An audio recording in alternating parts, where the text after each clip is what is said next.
Call of Duty's Warzone is fast becoming a pop culture phenomenon, taking the world by storm. With lockdown restrictions forcing people to stay home during the COVID-19 pandemic, it looks like Warzone is revamping the franchise to the pinnacle of cultural prominence once again. People are currently isolating more than ever in human history. While staying inside, many people have decided to take up new hobbies, such as cooking, learning how to play the guitar, and trying to get in shape. These are just a few. As it turns out, gaming is a pretty popular one too, being a common way for millions of quarantined people to pass the time. The release of Call of Duty's Warzone coincided with the lockdown restrictions enacted across the globe, and it seems to be the game everyone's got their sights set on. Within its first 24 hours, it amassed 6 million players, reaching 15 million in 3 days and 30 million in 10 days. By the end of May, Warzone had attracted over 60 million players, making it one of the fastest growing video games the industry has ever seen. So, we need to ask ourselves the question, why has Warzone become so popular? The vast majority of the tens of millions of players around the world find themselves to be out of school, out of university, and out of work. Warzone offers them a highly satisfying and creative outlet for them to flex their brains and get their combat juices flowing with high-octane spray and pray action. However, Modern Warfare itself seems to be a pretty polarizing game amongst its player base, you know, just like every other Call of Duty before it. The game's publisher, Activision, is notoriously known for being one of the biggest blood-sucking money holes the industry has ever seen. Hello, I like money. Partly due to the never-ending loot box pay-to-win controversy that has plagued the Call of Duty franchise for over a decade. Oh, and if you don't know what pay-to-win loot boxes are, they're essentially the game developers making the gamers pay real money into a virtual slot machine to acquire something that they could use to get the one-up on everybody else. The more money you use to gamble, the bigger the chances of getting it, which creates an unfair and unhealthy gaming environment. It comes as no surprise that a Call of Duty game made free-to-play has gamers around the globe flocking towards it and becoming one of their biggest success stories. A Call of Duty game for free. 2 months later, and I still can't believe it. Let's be honest, no one wants to pay $60 for a bullshit game that has the same problems year in, year out. Hands, show me your hands!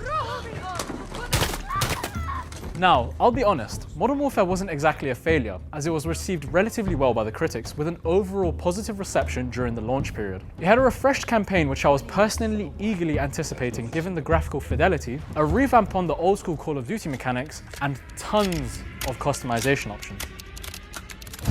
However, it seemed to have stifled due to the pretty dry, lackluster launch maps and spawn problems, which are a big deal in any Call of Duty title, especially at launch. This coupled with the anticlimactic Spec Ops mode, which fell flat in the end.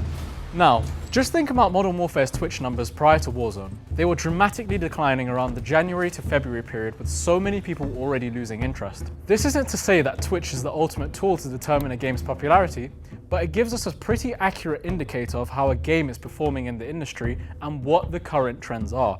Then Warzone happened. Modern Warfare's Twitch viewership for the game skyrocketed from March the 10th onwards and has pushed Call of Duty back to the upper echelons of gaming. What the beep? Warzone is a battle royale, last man standing face-off, which means it's in the same genre as Fortnite, PUBG, and Apex Legends. Given its sudden ascendance to the pinnacle of pop culture, it has in fact become one of the best battle royale games on the market, going toe-to-toe with Epic Games' Colossus, Fortnite. Whoa!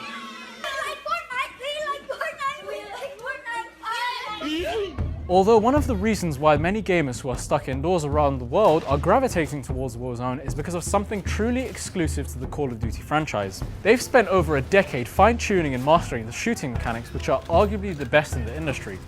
Gunplay in Warzone is flawless. Weapons feel weighty and responsive, combat feels precise, and you can immediately sense the skill curve it requires. It's not like Fortnite where you can build, hide, and run away. In Warzone, you must have the ability to hold your ground in a gunfight, otherwise you'll be punished. Players feel compelled to master the gunplay skills, map and loadout knowledge required to survive and reign victorious. Some of my favourite experiences have been, for example, where we were playing in quads with my friends and we were camping at the base of a skyscraper. Picture this, we found out that there were a team of snipers on the roof, so I got my drone out and one of my boys stuck a C4 onto it.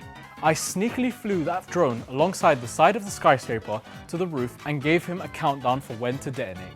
3, 2, 1.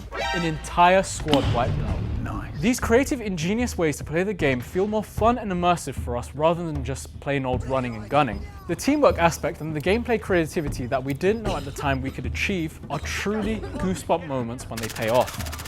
At the end of the day, it's a social game, most enjoyable when played with friends. When I was growing up, I would leave school, get home, and immediately jump onto Modern Warfare 2 and party up with my friends. Over a decade later, people are still doing that because Call of Duty is a franchise that a lot of my generation has grown up with. This lockdown environment has become a perfect catalyst for not only gamers who have reignited their passion for casual gaming, but also for ordinary people who find themselves with nothing to do and eager to try something fun with friends, especially with all the free time. My friend's girlfriend was so bored one night, she decided to turn on her boyfriend's PS4 and jump into a quad session with random people she's never met before. Now, obviously being a first-time gamer, she didn't know what the f she was doing. Shooting at the sky, looking at the ground, randomly jumping every time, you name it. Oh, okay. Ascend. Descend. Oh no. What? Switch seats. The squad she was playing with were like, what the f are you doing? Because she was constantly giving away their location, but instead of screaming, you noob, or kicking her out, they proceeded to help her through the game. They gave her instructions, which is in stark contrast to Call of Duty players of old. As I listened to his story, I couldn't help but feel a sense of maturity as they were able to empathize with her lack of knowledge and take her on board. Now, this type of behavior isn't typically associated with the COD community. This level of maturity from a player base known for being mercilessly brutal serves as a reminder that there's less of a toxic environment for noobs joining the franchise this year. It's undeniable that the huge success of Warzone is intrinsically linked with the COVID-19 pandemic, like some sort of strange parasitic marriage. The lockdown put in place by countries has led to the perfect environment for Warzone to become more than just a game or a hobby, but has instead allowed it to become a full-blown pop culture phenomenon. Much like the virus we are all currently wary of, Warzone content has spread across the internet with dizzying speeds, covering social media and media outlets in its competitive embrace. I don't think I've seen a game that has as many memes, YouTube videos, and Instagram posts made about it in such a short time. Y'all hear something? No. No. Hell no. Friendships have been both made and rekindled thanks to the game, as long-standing gamers and those who've been out of the game for a while flock to it. And that's all because of so many people having such little to do. I'm sure Warzone would have become just another popular game in a normal, non-virusy world, but the lockdown has made it possible to live and breathe the game. Even if you can tear yourself away from the TV for a minute, the memes, the videos, and the barrage of Warzone content serves as a constant reminder that the game exists and is much more fun than facing the boring reality of lockdown. Merging a Battle Royale mode with proven Call of Duty multiplayer mechanics has allowed Warzone to become a hot brewing recipe of fun and thrill. This lockdown environment has allowed gamers around the world to feed their ever-growing addiction to the already infamous Battle Royale. Both those who savour the nostalgia of previous Call of Duty titles and those who never got to grips with modern shooters or Battle Royales finally have something that hits the sweet spot. Only time will tell if Activision's dream to keep Warzone relevant for as long as possible, with never-ending 60GB updates, will cement itself for good as the best Battle Royale ever.